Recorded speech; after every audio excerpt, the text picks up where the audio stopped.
सोनपुर गांव में विधवा सरला अपने बेटे मदन के साथ रहती है। जब घर के सारे सामान बिक गए तो एक दिन काम की तलाश में शहर आती है। माँ बेटा चलते चलते थक जाते हैं। माँ के हाथ में एक गठरी है। माँ, हम लोग सुबह से चल रहे हैं। मैं अब बहुत थक गया हूँ। मुझे बहुत जोर से भूख लगी है। हाँ बेटा, चलो तुम्हें कुछ खिला देती हूँ।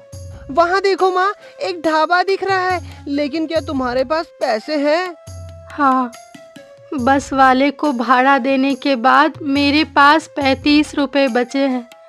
इससे तुम्हारा खाना तो हो ही जाएगा। चलो माँ, तुम भी उसी थाली में से खा लेना। दोनों ढाबे के अंदर जाते हैं। देखो माँ बेटे आ रही है। लगता है गांव के गंवार है। इन्हें आसानी से बेवकूफ बनाकर ठगा जा सकता है। अरे मालिक, आप ये क्या कर रहे हैं? ये देखने में कितने गरीब लग रहे हैं। इन्हें ठगेंगे तो बद्दुआ लगेगी। तुझसे जितना कहता हूँ उतना ही काम किया कर। नौकर है, मालिक बनने की कोशिश ना कर, समझा? तब तक सरला और मदन लालचंद के पास आ जाते हैं। आइए बहन जी बैठिए। हमारे ढाबे में शहर का सबसे अच्छा खाना मिलता है। खाकर आप खुद प्रसन्न हो जाएंगी। आपके ढाबे में एक प्लेट खाना कितने का मिलता है भैया? मुझे सिर्फ अपने बेटे के लिए ही चाहिए। ये आप क्या कह रही हैं बहन जी? हमारे ढाबे में आकर भला आप भूखी क्यों रहेंगी? अरे चंदू, चल इन लोगों को खाना खिला। आइए माताजी, इधर बैठिए। सरला और मदन खाने के लिए टेबल पर बैठते हैं। माँ, इस ढाबे का मालिक कोई अच्छा आदमी जान पड़ता है। अब हम यहाँ बैठकर भरपेट खा सकते हैं। सरला सशंकित होते हुए, लेकिन बेटा, उन्होंने थाली की कीमत तो बताई ही नहीं। अगर उससे ज्यादा हुए तो मैं कैसे दूंगी? तुम ज्यादा चिंता करती हो माँ। ढाबे में तो सस्ता खाना ही मिलता है। हमारे गांव में मन्नू के ढाबे में सिर्फ 200 रुपए में पूरी थाली मिलती है।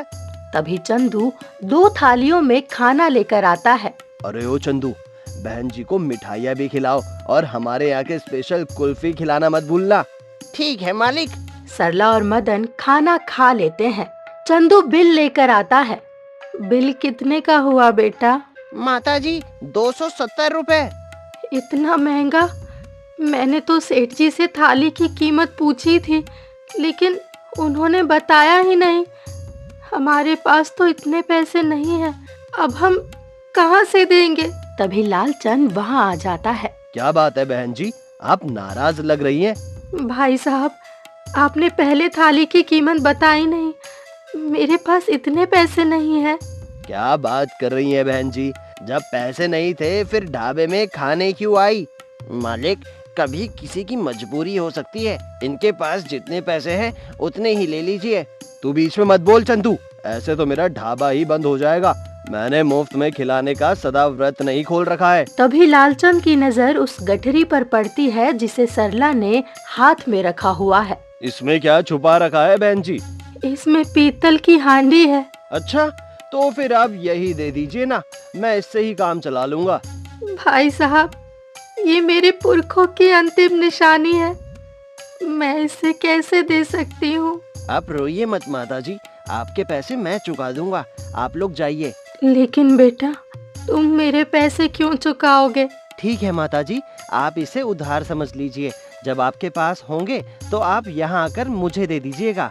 जुग जुग जियो बेटा, भगवान तुम्हारा भला करे।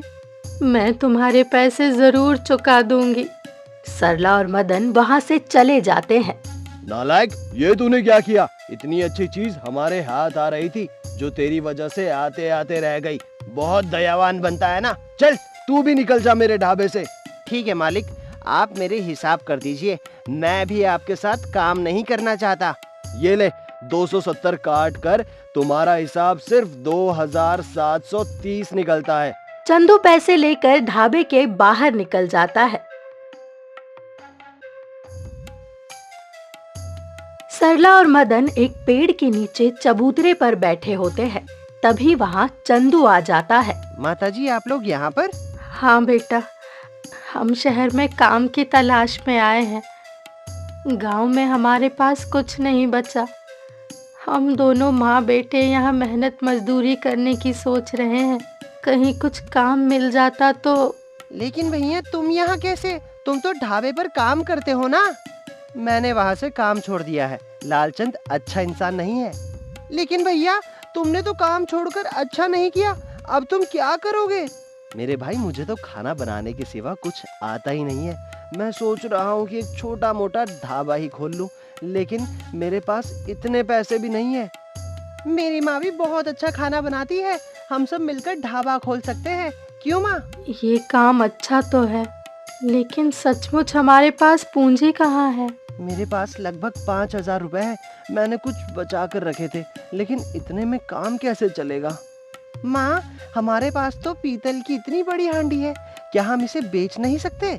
नहीं बेटा, ये हमारे पुरखों की निशानी है और साथ में करिश्माई भी है। तुझे इसके बारे में नहीं पता है। कैसा करिश्मा माताजी? सरला कपड़े में लिपटी हुई हांडी को खोलकर चंदू को दिखाते हुए कहती है, बेटा, देखने में ये हांडी छोटी है, लेकिन ये बड़े चमत्कार करती है। मेरे पुरखों को किसी साधु ने खुश होकर ये हांडी दी थी। इस हांडी में कुछ भी बनाओ, उसके बाद उस भोजन को जितने बड़े बर्तन में पलट दोगे, वो हांडी भी पूरी तरह भर जाएगी। लेकिन एक दिन में इसका इस्तेमाल सिर्फ 4 बार कर सकते हैं। अरे वाह, हमने तो पहली बार ऐसी चमत्कारी हांडी की बात सुनी है। इस हांडी का उपयोग हमारे यहाँ तीज त्योहार या शादी विवाह के बड़े आयोजनों में होता था। माताजी, इस चमत्कारी हांडी से हम लोग ढाबा खोल सकते हैं और इससे गरीब का कल्याण भी हो सकता है। वो कैसे भैया? देखो, मेरे पास जो पैसे हैं उससे मैं 4 बड़ी हांडी खरीद कर लाता हूँ और थोड़े अनाज और चूल्हा आदि का इंतजाम कर लूंगा। हम लोग इस हांडी में खाना बनाएंगे और फिर बड़ी हांडी में पलट देंगे। एक बार चावल, दूसरी बार दाल, फिर बारी बारी से सब्जी और रोटी बनाएंगे। चाहे तो भात 2 बार पकाएंगे। फिर तो हमारा ढाबा चल निकलेगा, है ना माताजी? सरला और मदन खुश होते हैं। अरे वाह, कितनी अच्छी बात कही तूने। हम लोगों को ये बात पहले समझ में क्यों नहीं आई? अब देर किस बात की है माँ? चलो हम लोग आज से ही ये काम शुरू करते हैं। चंदू बाजार जाकर ढाबा खोलने का सारा सामान खरीद कर ले आता है। फिर सब मिलकर खाना बनाते हैं और ढाबा खोलकर बैनर लगाते हैं। सिर्फ 20 रुपए में भरपेट और स्वादिष्ट भोजन। कुछ ही दिनों में उनका ढाबा चल निकलता है। सस्ता और अच्छा देखकर सारे लोग वहीं खाने आते हैं। यहाँ पर सब ग्राहकों के साथ अच्छा व्यवहार भी किया जाता है, इसलिए लोगों की भीड़ सदा लगी रहती है।